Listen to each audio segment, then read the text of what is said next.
తెలుగు రాష్ట్రాల ప్రజలనే కాదు పోలీసు ఉన్నతాధికారులను ఉలిక్కిపడేలా చేసిన మీర్పేట మహిళా హత్య కేసులో నిందితుడు గురుమూర్తిని పోలీసులు అరెస్ట్ చేశారు. భార్యను అత్యంత కిరాతకంగా చంపిన గురుమూర్తిలో అసలు ఏమాత్రం పశ్చాత్తాపం కనిపించలేదు. ఇంట్రాగేషన్లో గురుమూర్తి కనబరిచిన తీరును చూసి పోలీసు ఉన్నతాధికారులు నివ్వెరపోయారు. భార్యను అతి క్రూరంగా చంపిన ఇలాంటి కేసును తాము ఇంతవరకు చూడలేదంటున్నారు రాచకొండ సిపి సుధీర్ బాబు.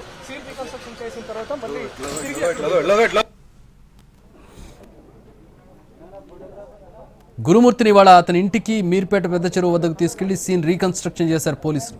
ఆ తర్వాత రాచకొండ సిపి ఆఫీస్కు తీసుకొచ్చి మీడియాను అరెస్టు చూపించారు. ఈ హత్య కేసుకు సంబంధించి సైంటిఫిక్ ఎవిడెన్స్ను కలెక్ట్ చేశారు పోలీసులు. సంక్రాంతికి పిల్లలను బంధువుల ఇంట్లో ఉంచొచ్చిన తర్వాత గురుమూర్తి వెంకటమాధవితో గొడవపడి ప్లాన్ ప్రకారం చంపేశాడు. తలను గోడకేసి కొట్టి గొంతు నులిమి చంపేశాడు. ఆ తర్వాత మృతదేహాన్ని ముక్కలుగా కట్ చేశాడు. ఆ ముక్కలను కుక్కర్లో వేసి ఉడికించాడు. ఉడికిన మృతదేహం ముక్కలను స్టవ్ మీద నుంచి కాల్చేశాడు. ఆ తర్వాత రోకలతో దంచి పొడి చేశాడు. పొడిని బకెట్లో వేసి చెరువు దగ్గరికి వెళ్ళాడు. చెరువులో ఆ పొడిని కలిపేశాడు. మృతదేహం ముక్కల్ని ఉడకబెట్టిన తర్వాత కాలుస్తుంటే దుర్వాసన వస్తుంది. మీర్పేటలోనూ అదే జరిగింది. కానీ సంక్రాంతికి చాలామంది ఊళ్ళకి వెళ్ళిపోవడంతో ఎక్కువ మంది పసిగట్టలేకపోయారు. భార్యను కడతీర్చిన తర్వాత గురుమూర్తి పిల్లల్ని తీసుకొచ్చి అదే ఇంట్లో ఉన్నాడు. అమ్మ ఏదని అడిగితే ఆమెపై పిల్లలకు లేనిపోని మాటలు చెప్పాడు. ఈ మమ్మీ గొడవపడి ఇంట్లో నుంచి వెళ్ళిపోయిందని అబద్ధం చెప్పి నమ్మించాడు. ఆ తర్వాత అత్తమామలకు ఇదే చెప్పాడు. పిల్లలు అత్తమామలనే కాదు పోలీసులను తప్పుదో పట్టించే ప్రయత్నం చేశాడు గురుమూర్తి.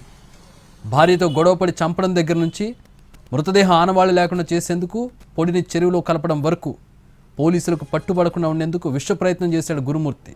కానీ చిట్ట చివరికి దొరికిపోయాడు.